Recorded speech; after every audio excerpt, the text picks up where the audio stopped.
তো যত বলবো তত কম হয়ে যাবে। এত মানুষের ভালোবাসা কজনের ভাগ্যে জোটে বলো? তো সেটা আমি পাচ্ছি, এটা আমার কাছে অনেক বড়। আমি প্রচন্ড লাকি মনে করি নিজেকে, কারণ যেখানেই যাই অবশ্যই দীপার জন্যই স্বস্তিকা ঘোষকে চিনছে সবাই, নাহলে স্বস্তিকা ঘোষ নামটাই হয়তো কেউ চিনতো না। তো তোমাদের ভালোবাসা, বাবা মায়ের আশীর্বাদ, ঠাকুরের আশীর্বাদ সব মিলিয়ে হয়তো এইভাবে এগিয়ে যাচ্ছি।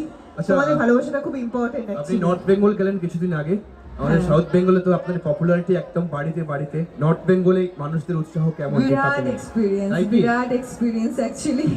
তো সেদিকে আমি প্রচন্ড ইমোশনাল হয়ে গেছিলাম এই কারণে, কারণ এত মানুষের কলহল আমি সত্যি দেখিনি। কারণ ওখানে শো খুবই কম হয়, আর যখন হয় তখন মানুষের মানে আলাদা লেভেলের এনার্জি থাকে, আলাদা লেভেলের একটা এক্সাইটমেন্ট থাকে। তো সেই এক্সাইটমেন্টটা আমি এখন হয়তো এক্সপিরিয়েন্স করতে পারবো না ডেফিনেটলি, কিন্তু অবশ্যই প্রত্যেকটা জায়গায় তো ভালোবাসা পাচ্ছি।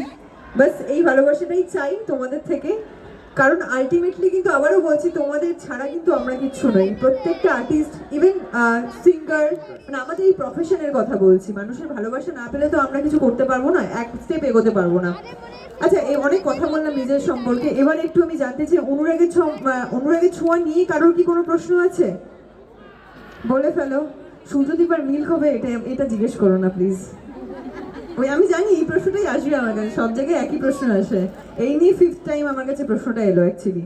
মানে 5th টাইম বলছি, মানে আমি 3 বছর ধরে কিছু না হলেও 3 মাস 6 মাস অন্তর অন্তর তো সূর্যদীপার একটু বিচ্ছেদ স্টার্ট হয়ে যায়, আর সেটা রেস্ট চলতে থাকে প্রায় 6 মাস 7 মাস 4 মাস এরকম করে। এইবার যে বিচ্ছেদটা হয়েছে এটা তোমরা সবাই বুঝতে পারছো। এবার কিন্তু বিচ্ছেদ নয়, স্যাক্রিফাইস করছে সূর্যদীপার। সেটা কার জন্য? কার জন্য? এক্স্যাক্টলি শোনার জন্য। মেয়েটা এত বেয়াদব, মানে হ্যান্ডেল করা খুব চাপের হয়ে যাচ্ছে। কিন্তু মেয়েটা খুব মিষ্টি। অফ স্ক্রিনে মেয়েটাকে তোমরা সামনাসামনি দেখেছো কিনা জানি না, ও কোথাও অনুষ্ঠান করতে গেছিল কিনা আমি জানি না, বাট অফ স্ক্রিনে মেয়েটা সত্যি খুব মিষ্টি। কারণ ওর সঙ্গে ওকে আমি সত্যি মেয়ের মতো করেই ভালো। ওনার থেকে খুব বেশি ছোট নয়, 6-7 বছরে হয়তো ছোট, কিন্তু মেয়েটাকে আমি মেয়ের মতো করেই ট্রিট করি অফ স্ক্রিনে। এত সুইট, এত কিউট, আর এত বাধ্য। আর অন স্ক্রিনে পুরো অপোজিট, একদম অবাধ্য মেয়ে, তোমরা তো দেখছোই।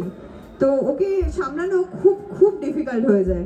আমি শুধু ভাবি যে তুই অফ স্ক্রিনে আমাদের সঙ্গে এত সুন্দর করে মিশে, অন স্ক্রিনে এরকম অভিনয়টা করিস কি করে? কারণ নেগেটিভ করা খুব টাফ। কিন্তু মিশকা যে করে, আমি মিশকাকেও স্যালিউট জানাই, কারণ ও যে অভিনয়টা করে, এবং আমাদের সোনাকে আমি নেগেটিভ বলবো না, কিন্তু ও যে বেয়াদবিটা করে সেটাও কিন্তু খুব ডিফিকাল্ট। তাই ওদের দুজনের জন্য একটা জোরে হাততালি হয়ে যাক।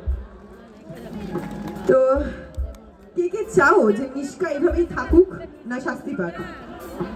শাস্তি পাক। এবার কিরকম শাস্তি দিলে ঠিক হবে বলো তো? বলো, তোমরাই বলো, কিরকম শাস্তি দিলে ঠিক হবে? মেরে ফেলতে পারবো না, তাহলে আইন নিজের হাতে তুলে নিতে পারবো না, তাহলে যেটা হয় আর কি, দীপা জেলে চলে যাবে। সেটা কি তোমরা চাও? যতবার পুলিশের হাতে দিয়ে দিচ্ছে ততবারই কিন্তু বেরিয়ে আসছে, যেভাবেই হোক বেরিয়ে আসছে। এখন আবার ও টিস্কা সেজে ঘুরে বেড়াচ্ছে।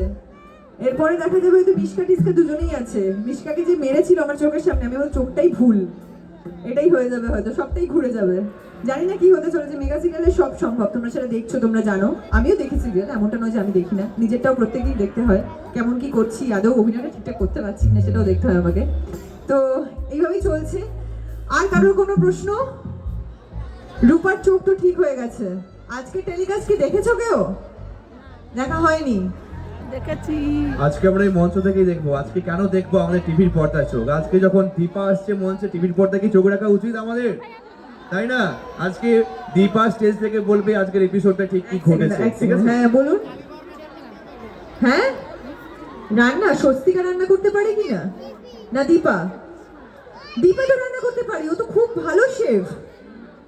স্বস্তিকা রান্না করতে পারে কিনা? এটা এটা আমার মা ভালো বলতে পারবে। অ্যাকচুয়ালি 14 ঘন্টা পর গিয়ে আর এনার্জি থাকে না, কারণ আমি সেই সকাল 6টায় বেরোই, আর রাত 9টায় প্যাক আপ হয়, বাড়ি আস্তে আস্তে 10টা বেজে যায়। মানে ওই আমাদের টেলিকাস্টে যখন হয় 9:30 পৌনে 10টা, তখন বাড়ি এসে ঢুকি, তো তখন আর এনার্জি দেয় না, পুরো বডি ফেলে দিই আর কি। তো আমার এইভাবেই হয়তো রান্নাটা শেখা হয়নি, বাট আমি শিখে যাব, খুব তাড়াতাড়ি শিখে যাব। হ্যাঁ, দীপার জন্য হয়তো একটু একটু শিখছি, কিভাবে কুটনো কাটতে হয়, কিভাবে গ্যাস ধরাতে হয়, কিভাবে ভাত রান্না করতে হয়, এগুলো একটু একটু শিখছি, কি করে ফ্রাই করতে হয় এগুলো একটু একটু একটু শিখছি। বাট পুরো প্রপার রান্নাটা করতে পারি না, করতে পারবো কিন্তু কেউ খেতে পারবে না। আচ্ছা, আমার অরিজিনাল বাড়ি কোথায়? আমার অরিজিনাল বাড়ি দক্ষিণ 24 পরগনার রায়দিঘিতে। আমি ওখানকার মেয়ে, ওখানেই আমার জন্ম। কিন্তু এখন আছি, 4 বছর হয়ে গেল কলকাতায় শিফট করে গেছি। ওখানে যাওয়া হয় না, বাট ওই 2 বছর 3 বছরে একবার করে যাই। লাস্ট মনে গিয়েছিল আগের বছর, একদম প্রথমের দিকে। পড়াশোনা পড়াশোনা একদম উঠে গেছে আমার, চলছে। আমি কলেজে পড়ছি, কিন্তু ওই কলেজটা এখন আপাতত স্টপ রেখেছে। এখন কলেজ আমার পার্পল স্টুডিও, যেখানে শুটিং হয়। কন্টিনিউ করতে পারছি না ডেফিনেটলি, কারণ দুটো একসঙ্গে নিয়ে চলা খুব ডিফিকাল্ট মনে হয় আমার। তো দুটো যদি একসাথে নিয়ে চলি, আমি যে কোনো একটা মানে এতটা ফোকাস করতে পারবো না। আপাতত স্টপ রেখেছি, বাট হ্যাঁ কন্টিনিউ তো হচ্ছে, ওইভাবেই চলছে আর কি, বুঝে নাও এবার। তো আর কোনো প্রশ্ন? ছেলেদের থেকে তো কোনো প্রশ্ন